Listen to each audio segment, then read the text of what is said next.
ブランコ揺れてお空が揺れるゆらゆらゆらり木の枝揺れて私も揺れるゆらゆらゆらり One morning, back when I worked in Silicon Valley, there was a day that really stuck in my mind.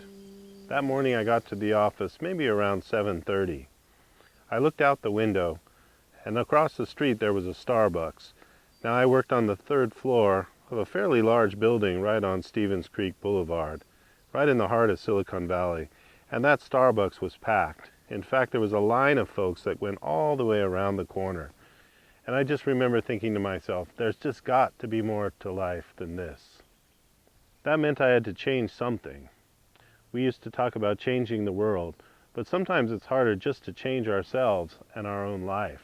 You know, I often thought about those days in Silicon Valley while I was working here on the farm. Sometimes what you need to do is actually right there in front of you, and you just don't see it. Let me give you an example. I often start off my classes with bees by introducing the folks to the idea that there's bees all around us. I used to be afraid of bees a little bit. The bees actually very calm, even though the hundreds of bees around me, they are very, very calm. Next, I lead them over to the flowers and I say, look into these flowers.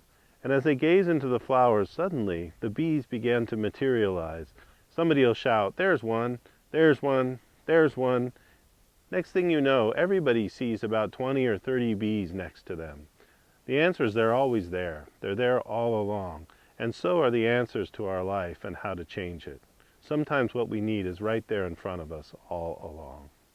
One day I got a phone call. Some neighbors who had purchased a property just right over there across the canyon.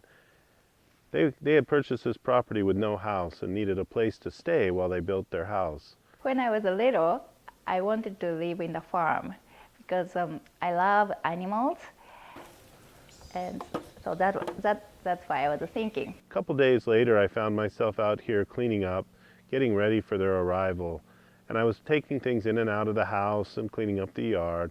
And as I passed along this one path, I kept getting hit in the face by a bush that was overgrown. But when I came here, I remember that wish when I was a kid. And at one point, I just felt this really powerful aroma. It was just filling the air. And I hadn't really looked at what the bush was, but when I looked down, I saw that it was a lavender bush. So I thought, wow, for a long time I was forgotten, but this is the place. And the smell was just fantastic. There's got to be something we can do with that. The other day, somebody asked me, when did you plant your first plants? Well, it was about 2 years after that phone call.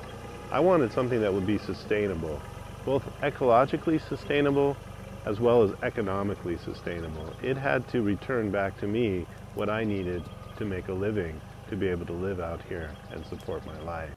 This is the distillery. The distillery is actually located only about 100 feet away from the house. This was by design. When I worked up in Silicon Valley, I usually had a commute to work. That meant I couldn't just come home for lunch or to see how people were doing. The enjoyable thing is raising child, my daughter, is we can hear the nature's sounds, like a bird chirping, and then wind move the leaves to make the sound.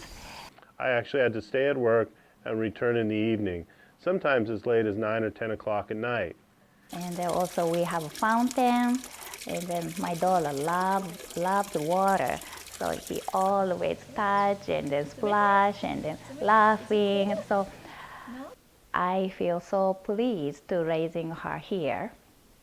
Here on Carmel Lavender, I can work in the distillery, I can process essential oils, I can go by the pool and have a drink or maybe take lunch, and then I can return back to the house to see how the family is doing.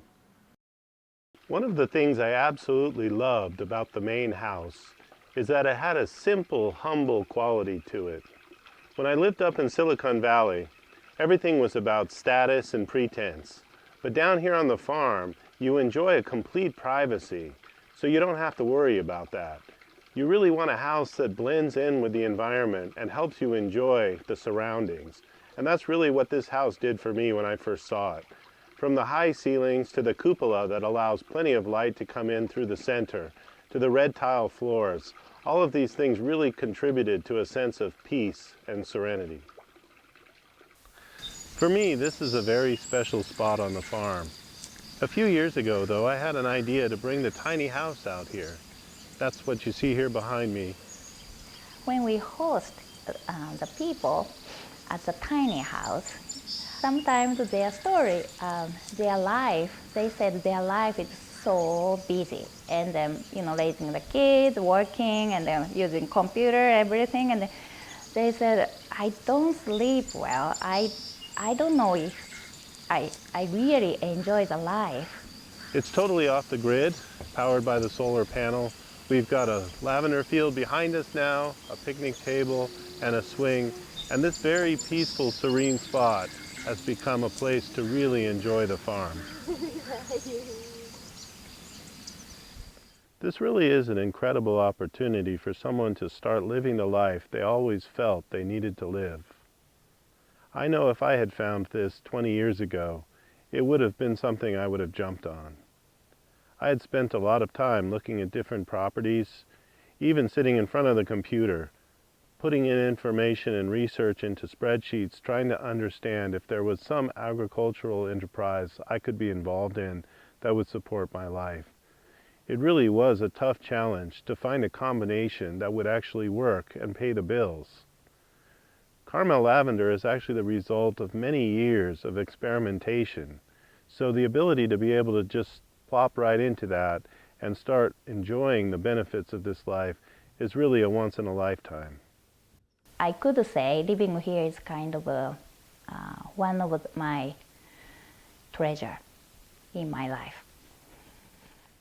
あんまり急いでごっつんこアリさんとアリさんがごっつんこあっち行ってちょんちょんこっち来てちょんあいたったごめんよその拍子忘れたお使いをあっち行ってちょんちょんこっち来てちょん